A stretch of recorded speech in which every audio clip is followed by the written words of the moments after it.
Is boosting your proposals a complete waste of connects, or does it actually improve your chances of winning the job? Well, my name's Nico, and I've generated over $100,000 from Upwork, and I boost the vast majority of my proposals. But I do so in a tactical and efficient manner to make sure I'm not wasting any connects. And so in this video, I'm gonna show you why and how I boost my proposals and the reason it works so well. All right, so why do I even boost my proposals? Well, I boost my proposals because when I and when you submit a proposal on Upwork, the client doesn't get to see the entire thing right away. They just get this preview of it. And you can see each preview of each proposal is stacked one on top of the other, on top of the other, on top of the other, right? And this list would just keep going down and down with each preview stacked on top of the other one. And if you boost your proposal, like these 4 people did, you're gonna show up as one of the top 4 spots on the client's screen. And by doing that, you're gonna increase the chance that your proposal gets viewed massively, right? Because it only counts as a view on Upwork once the client clicks on this little preview and then opens up the rest of your proposal, right? That's when it triggers as a view. And if you're curious and you wanna check your views, click your profile picture and then click stats and trends. You can see all your stats, all your views, right? So that's essentially why I'm boosting it. And if you don't boost your proposal, Upwork is gonna randomly assign you a spot in these rankings, right? The rankings of the previews starting at spot number 5. But like I just mentioned, some of these jobs, they get 60, 70 proposals submitted to them or even more. And so you could be unlucky and get assigned spot number 70, just 70, right? And so essentially you'd be like all the way at the bottom of the client screen.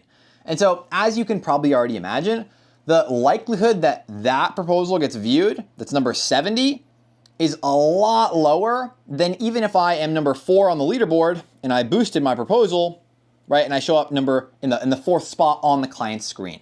And so that is essentially why I'm boosting my proposal. Since getting views is the hardest part, about Upwork really, I would way rather spend more connects and just get people viewing my proposals consistently so I can actually start signing clients, right? Because if a client doesn't view my proposal, they're not gonna hire me, right? That's just how it works. It's the first step in the process is getting a view, right? So cool, that is how I boost, or that's why I boost my proposals. Now let's get into how. All right, so I boost my proposal whenever I can boost it while spending less than 24 connects.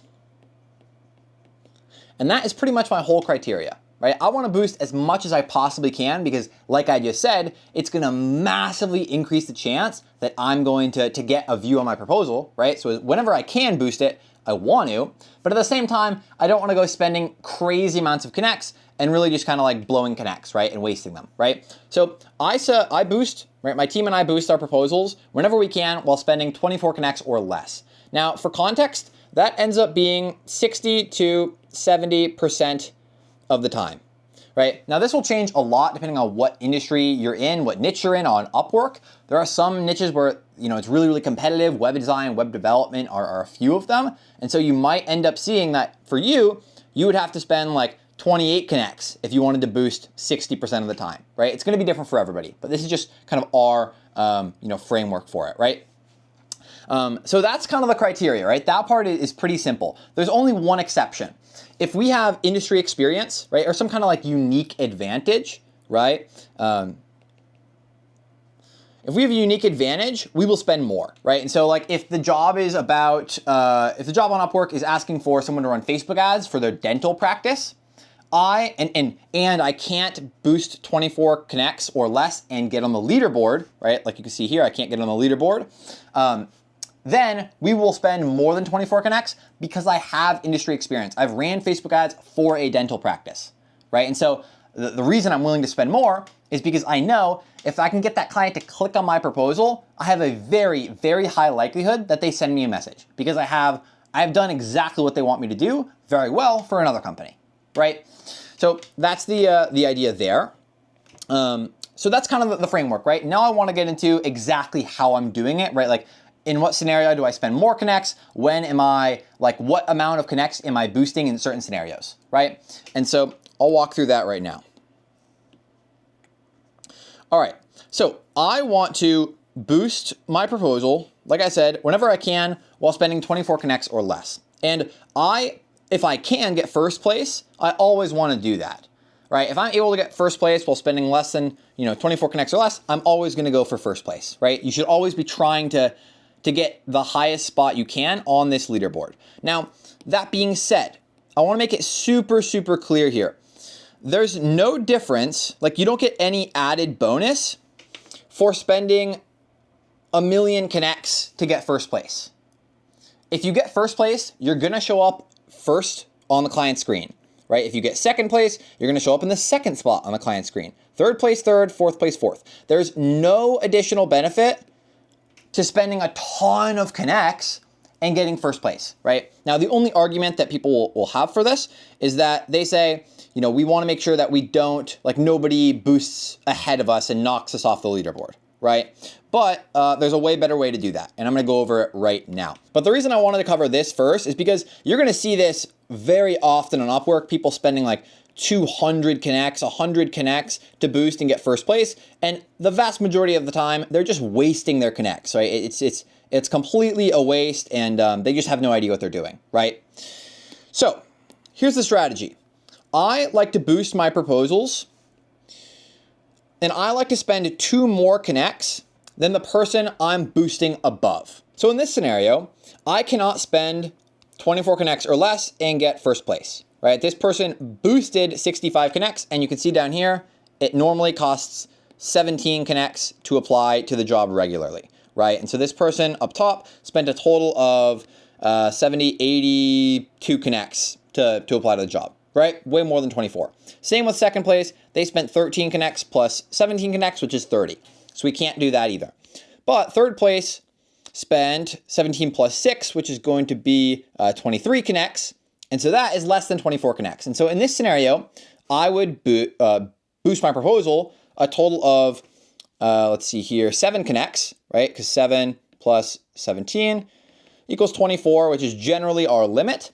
And that way I would get third place, right? Now, ideally, like I just mentioned, I want to boost my proposal 2 more connects than the person I'm boosting above. So ideally, in this scenario, we would boost 8 connects, right? And the reason is that if I boost 8 connects, that leaves room for somebody to boost above this person who boosted 6, but still below me who boosted 8 in this hypothetical scenario. Now, the reason I'm not boosting 8 is because, like I just said, we typically limit it to 24 connects or less, right? And so that's the basic strategy. Now, one other thing I want to point out is that, like you already saw on the last slide I was on, the last screen I was on, there's not a huge difference between getting first place and getting fourth place on the client screen, right? You're showing up still pretty much all the way at the top, especially, comparatively when some of these jobs have like 80 proposals, you're showing up just about the same, ranking, right at the top. The difference between getting first and fourth is that if you boost and you get fourth place, somebody could easily also boost and then knock you off the leaderboard, right? And so in this scenario, if I boosted, let's say, like we were just talking about, I boost 8 connects extra, then this person who had boosted 6 connects is going to be bumped down to fourth place, and this person who had boosted 5 connects, they're going to be kicked off the leaderboard, and they're going to be randomly assigned a spot in these rankings, right? Starting at number 5, going all the way down to the last one, right? It's going to be random. They're just going to be thrown in there. And so the advantage of getting, first place, second place, is really that the likelihood that you get knocked off the rankings is a lot lower, right? So that's basically how you play this game, right? So cool. That's how I boost. And now I want to go over a few examples to kind of make it more sense, right? Okay, cool. So in this first one on the lower left corner here, somebody has boosted their proposal 10 extra connects. You can see down here that the job normally costs 16 connects to apply for, right? And 10 plus 16 is 26, which is out of our range, right? And so what I would typically do here is I would just boost 18 connects, I would boost 2 connects and spend 18 in total, right? So I can get second place, right? And by boosting 2 extra connects, there's still opportunities for people to boost 1 connect and be below me, right? So it's the same strategies I was just talking about, is I'll try and boost 2 more connects than the person below me. If nobody's below me, I'll just boost 2, and that way, people have room to boost below me and not kick me off the leaderboard, right? So that's what I would do in this scenario. Now, up here on the top right corner, you can see that it normally costs 10 connects to apply to the job. And you can see the leaderboard, first place boosted 21 connects, second is 20, third is 11, fourth is 10, right? And so I am not going to be able to boost my proposal while spending 24 connects or less and get first or second place, because those guys spent a total of 30 and 31 connects, right? But what I can do is I can boost it and I can get third or fourth place, right? And so, like I said, ideally, we're gonna try and get the highest ranking we can. So I'm gonna go for third place here, and I'm gonna spend 2 more connects than the person below me. And in this scenario, I can do that while spending less than 24 connects. So in this scenario, I would boost my proposal 13 connects, and I would show up third place. And this is the kind of the perfect scenario, right? Like we were talking about, obviously we're not in first place or second place, which would be better, but we're boosting our proposal 2 more connects than the person below us, and we're getting on the leaderboard, right? So this is a really, really solid, and this is how I would do these 2 proposals, right? This is how I would submit them. So that's all we got for this video. Just to quickly recap here. I highly recommend boosting your proposals. It's really gonna help you get way more views. And since that's often the thing that I see people struggling with the most, I've talked to thousands of freelancers at this point and agencies who use Upwork, and that is by far the most common struggle. People aren't getting enough views. So if that's you, if you're not getting enough views, try this out, try boosting your proposals. It will help, I can guarantee it. So that being said, hopefully you guys enjoyed this video. If you did, make sure to subscribe. I have a ton more videos just like this on my YouTube channel that are tactical, that are all about Upwork, submitting proposals, optimizing your profile, you name it. We have tons of Upwork content on the channel, so make sure to check it out, and I'll see you in the next video.